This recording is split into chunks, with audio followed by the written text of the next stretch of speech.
بسم اللہ الرحمن الرحیم۔ ابو ہریرہ رضی اللہ عنہ سے روایت ہے کہ رسول اللہ صلی اللہ علیہ وآلہ وسلم نے فرمایا، جو شخص سونے اور چاندی کے نصب کا مالک ہو اور اس کا حق زکوٰۃ ادا نہ کرے تو قیامت کے دن اس کے لیے آگ کی تختیاں بنائی جائیں گی، جو تختیاں دوزخ کی آگ میں گرم کی جائیں گی، اور ان سے اس شخص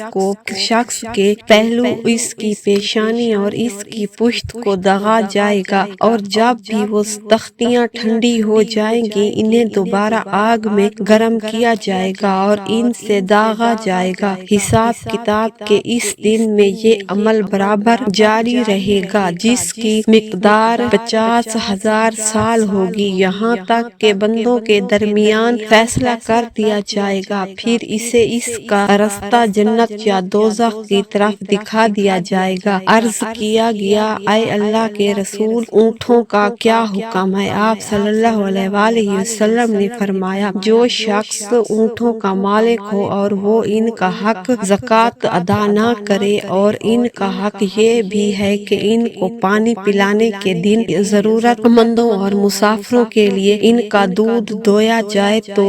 قیامت کے دن اس شخص کو اونٹوں کے سامنے ایک ہموار میدان میں منہ کے بل اوندا ڈال دیا جائے گا، اور اس کے سارے اونٹ پہلے سے بھی زیادہ فربہ حالت میں وہاں موجود ہوں گے، اور ان میں سے اونٹ کا ایک بچہ تک بھی کم نہ ہوگا۔ یہ اونٹ اپنے کھروں سے اس شخص کو روندیں گے اور اپنے مونہوں سے اسے کاٹیں گے۔ ان میں سے جب ان کا پہلا اونٹ گزرا جائے گا تو اس پر پھر اس کا آخری اونٹ دوبارہ لوٹا دیا جائے گا، اس دن میں جس کی مقدار 50,000 سال ہوگی، یہاں تک کہ بندوں کے درمیان فیصلہ کر دیا جائے گا، بس وہ شخص جنت یا دوزخ کی طرف اپنی راہ لے گا۔ عرض کیا گیا، اے اللہ کے رسول، گائے اور بکریوں کا کیا حکم ہے؟ آپ صلی اللہ علیہ وآلہ وسلم نے فرمایا، جو شخص گایوں اور بکریوں کا مالک ہو اور ان کا حق ادا نہ کرے تو قیامت کے دن اسے ایک ہموار میدان میں ان کی گایوں اور بکریوں کے سامنے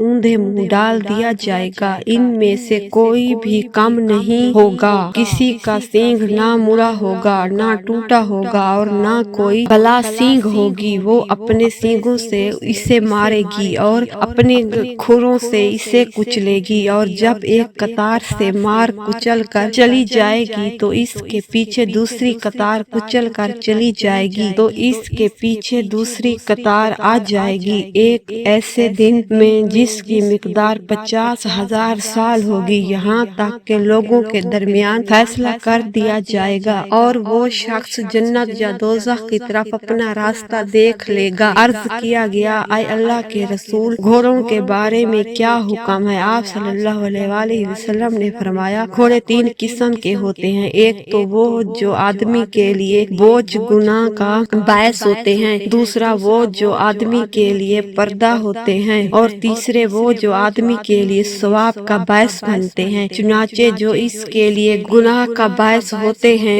یہ وہ گھوڑے ہیں جنہیں وہ ریاکاری، اظہار فخر اور اہل اسلام کے خلاف مقابلے کے لیے رکھتا ہے، یہ اس کے لیے گناہ کا باعث ہوتے ہیں، اور جو اس کے لیے پردہ بنتے ہیں یہ وہ ہیں جنہیں آدمی اللہ کے راستے میں جہاد کے لیے باندھتا ہے اور ان کے پیٹھ اور گردنوں کے بارے میں اللہ کے حق کو نہیں بھولتا، تو یہ اس کے لیے پردہ بنتے ہیں، اور جو اس کے لیے اجر کا باعث ہوتے ہیں وہ یہ گھوڑے ہیں جنہیں آدمی اللہ کے راستے میں جہاد کے لیے مسلمانوں کے لیے چراگاہ یا باغ میں باندھتے ہیں۔ وہ گھوڑے جو اس چراگاہ یا باغ میں سے جو کچھ بھی کھاتے ہیں ان کے کھانے کے بقدر اس کے لیے نیکیاں لکھی جاتی ہیں، اور ان کی لد اور پیشاب کے بقدر بھی اس کے لیے نیکیاں لکھی جاتی ہیں، اور اگر وہ اپنی رسی کو تلوا کر ایک ٹیلے یا 2 ٹیلوں پر دوڑ کر چل جائیں تو ان کے پاؤں کے نشانات کے بقدر اور ان دوران گرنے والے لد پر بھی اللہ تعالیٰ ان کے لیے نیکیاں لکھ دیتا ہے۔ پھر اگر ان کا مالک انہیں کسی نہر پر لے جائے اور وہ اس میں سے پانی پی لیں، حالانکہ ان کا انہیں پانی پلانے کا ارادہ نہ ہو، تو پھر بھی وہ جتنا پانی پیتے ہیں اس کے بقدر اللہ تعالیٰ اس کے لیے نیکیاں لکھ دیتا ہے۔ آپ صلی اللہ علیہ وآلہ وسلم سے دریافت کیا گیا، اے اللہ کے رسول، گدھوں کے بارے میں کیا حکم ہے؟ آپ صلی اللہ علیہ وسلم نے فرمایا، گدھوں کے بارے میں مجھ پر کوئی حکم نازل نہیں ہوا، تاہم یہ منفرد اور جامع آیات موجود ہے جس سے معلوم ہوتا ہے کہ اگر گدھوں کو نیک کام کے رکھا تو اس پر بھی اجر ملے گا۔